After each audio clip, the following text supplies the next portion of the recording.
Assalamualaikum warahmatullahi wabarakatuh. Perkenalkan, nama saya Bagus Laksono, NIM 16410-1046. Di sini saya akan mempresentasikan laporan TA saya yang dengan berjudul Evaluasi dan Perancangan User Interface atau User Experience pada website Inmax Property menggunakan model Double Diamond.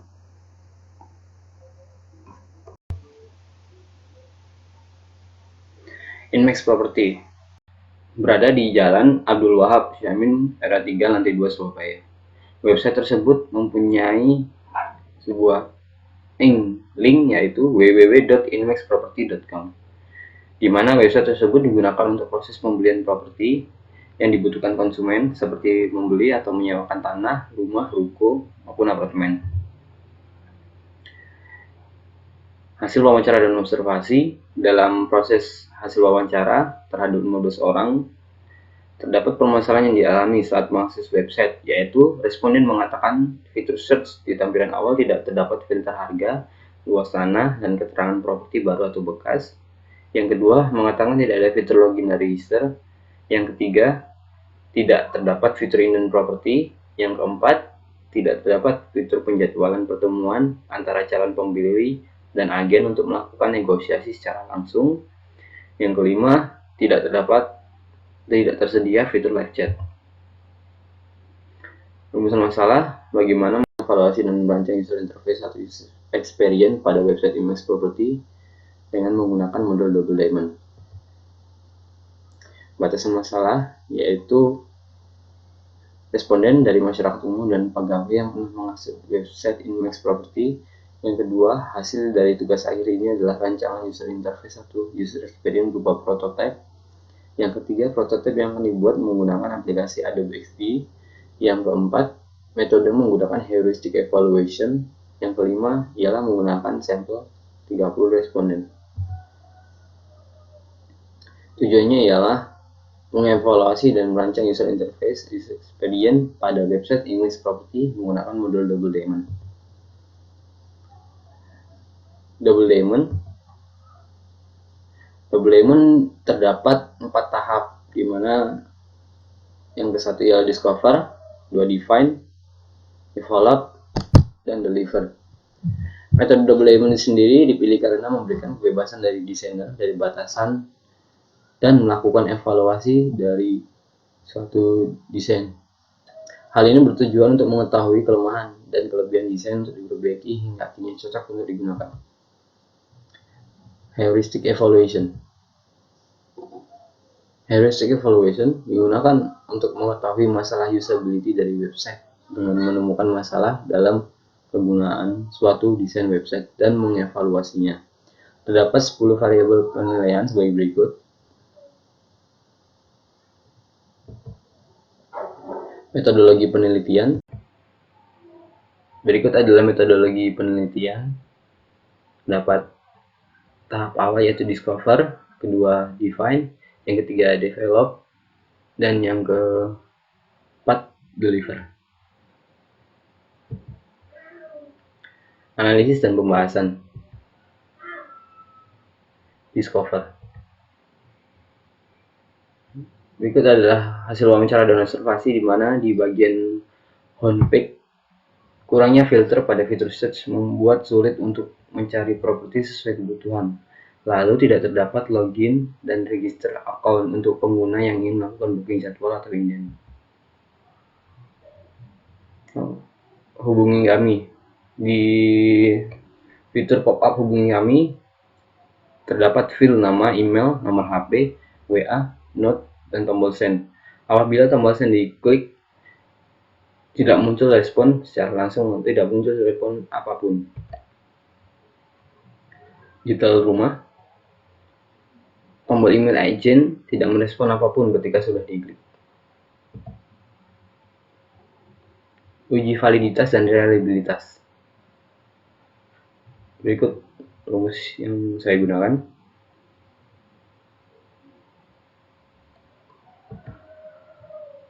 Analisis deskriptif, di mana responden berdasarkan jenis kelamin dengan jumlah laki-laki 67% dan jumlah perempuan banyak 33%.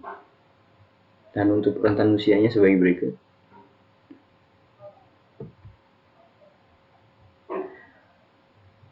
Berdasarkan hasil kuesioner yang dibagikan kepada 30 responden, terdapat 3 indikator dengan nilai mean di bawah 2,50 dan menjadi prioritas perbaikan dari indikator tersebut, dan akan dilakukan perbaikan pada desain website, di mana terdapat 3 indikator, yaitu tampilan simulasi KPR dan untuk dipahami, tersedia tombol email agent, terdapat fitur hubungi kami yang tersedia dari website untuk memudahkan pengguna yang ingin bertanya tentang properti yang diinginkan.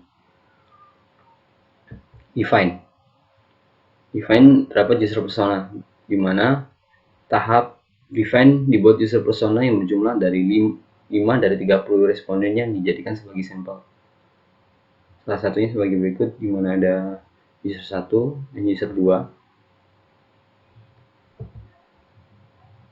Data kebutuhan pengguna berisi informasi yang dibutuhkan untuk memenuhi permasalahan yang dialami. Data kebutuhan pengguna diperoleh dari hasil kuesioner dan wawancara pada pengguna sebagai berikut, yaitu fitur search di tampilan awal tidak terdapat filter harga, luas tanah, dan keterangan properti baru atau bekas. Tidak ada fitur login dan register. Tidak terdapat fitur indent properti. Tidak terdapat fitur penjadwalan pertemuan antar calon pembeli dan agen untuk melakukan negosiasi secara langsung. Yang kelima, tidak tersedia fitur live check. Warna dan font sebagai berikut, di mana warna yang menggunakan tersebut dan font yang digunakan ialah Puppins. Dan berikut prototipenya.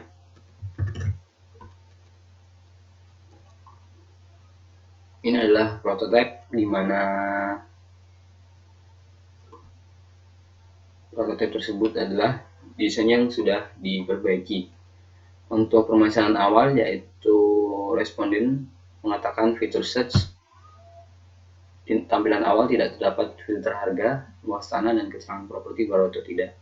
Di sini saya menambahkan di mana terdapat filter, yaitu dijual atau disilakan, dan filter harganya, luas tanah, dan keterangan baru atau second. Dan yang kedua, ya tidak terdapat fitur login dan register. Nah, di sini saya menambahkan fitur login, di mana kita klik fitur login tersebut, muncul pop-up muncul login atau data. Jika kita mempunyai akun tersebut, kita dapat langsung login, ataupun jika belum, kita dapat melakukan pendaftaran. Jika belum, dapat melakukan pendaftaran sebagai berikut.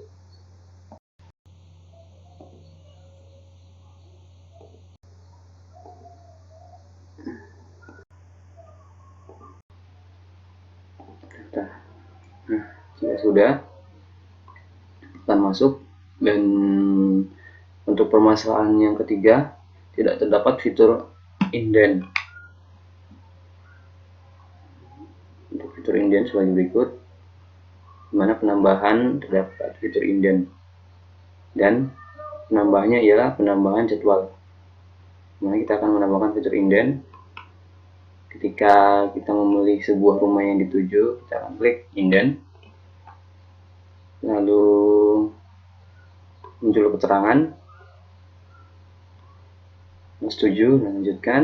Pilih metode pembayaran, di mana metode pembayaran sini menggunakan mandiri. Selanjutnya muncul lagi konfirmasi pembayaran.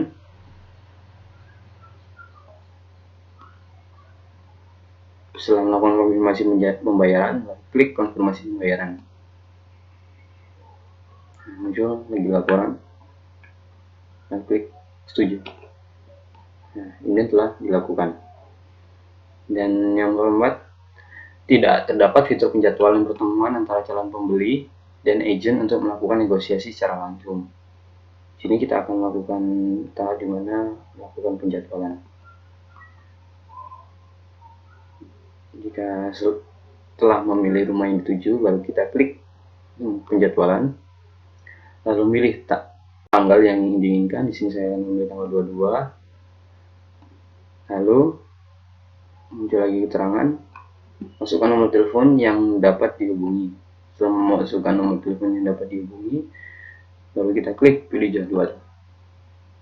Lalu muncul pop-up, yaitu Anda akan dihubungi dalam waktu 1x8 jam untuk mengkonfirmasi jadwal yang telah Anda pilih. Klik selesai. Ini jadwal telah dipilih. Dan yang kelima ya, terdapat perbaikan pada fitur live chat, di mana fitur hubungi kami dihapus dan digantikan oleh fitur live chat. Lebih sebagai berikut. Nah, jika kita klik bagian tombol bawah, bagian button di bawah sini, icon, jika kita klik akan muncul live chatnya. Ini sebagai berikut.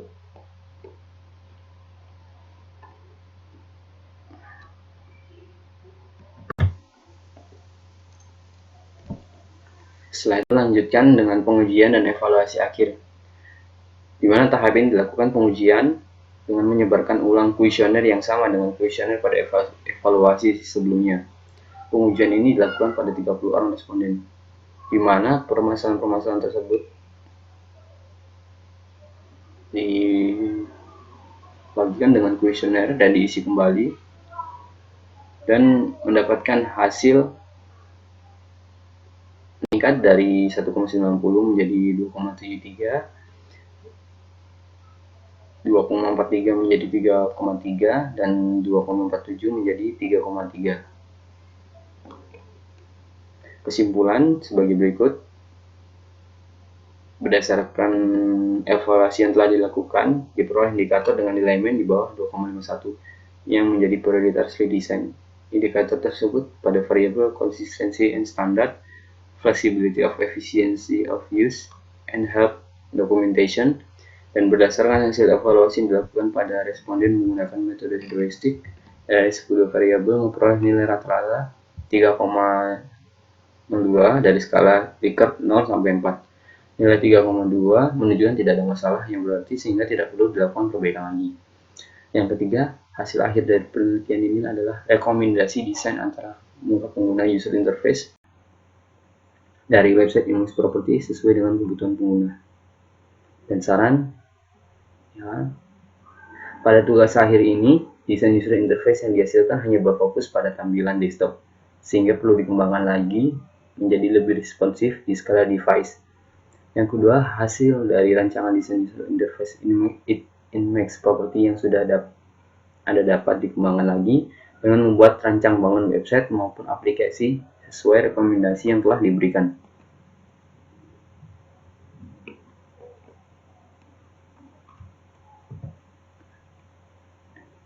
Sekian presentasi dari saya. Mohon maaf bila ada kesalahan maupun kekurangan. Wassalamualaikum warahmatullahi wabarakatuh.